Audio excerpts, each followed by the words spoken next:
So this is number 37 on your homework. Suppose you have an apparatus in which a uniformly charged disk of radius r is to produce an electric field. The field magnitude is most important along the central perpendicular axis of the disk at a point P, a distance 2r from the disk. Cost analysis suggests you could switch to a ring of the same outer radius but with an inner radius of r over 2. Assume that the ring will have the same surface charge density as the original disk. If you switch the ring, by what percentage will you decrease the electric field magnitude at P? Well, let's take a look at A first.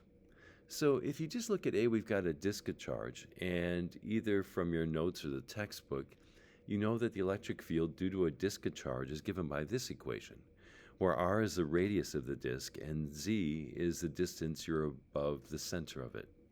In this case, we know the distance we're above the center is 2r, so we can actually plug that in for z, and we'll end up with this equation.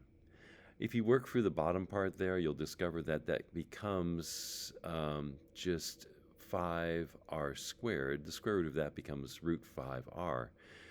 Solving that, I'm going to convert to a decimal. We get sigma over 2 epsilon naught times 0.106 rounded to 3 sig figs. So that's the electric field due to the disk.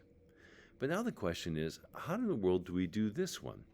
Well, here's where that law of superposition comes in handy. What we can do is actually figure out the entire disk and then remove the electric field due to this hole. And that will tell us what this is. Yes, you could also integrate and set this whole thing up, but it's actually more work than it's worth. So if you do that, we know that the total electric field here would be due to the entire disk minus the electric field due to this hole that I just created. We know the electric field due to the disk already from right up above, but what is it for the hole? Well, for the hole, its radius is r over 2.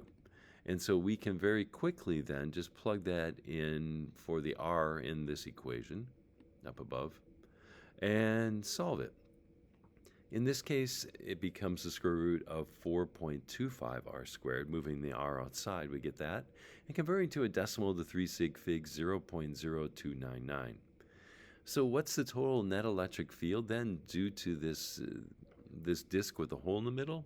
Well, we just have to subtract. For the entire disk, we had this 0.106. And for the hole, we just got this number from up above. And so the electric field due to this disk with a hole in it now is given by this equation. Again, rounded to 3 sig figs. So what was the percentage change? Well, change is just how much, or the percentage change is just the change divided by the original quantity. How much did it change? Well, our final electric field, when we put the hole in it, was this 0.757 times sigma over epsilon naught. I realize all terms would have that, so I'm going to leave it out. Minus the original 0.106, all divided by the original 0.106.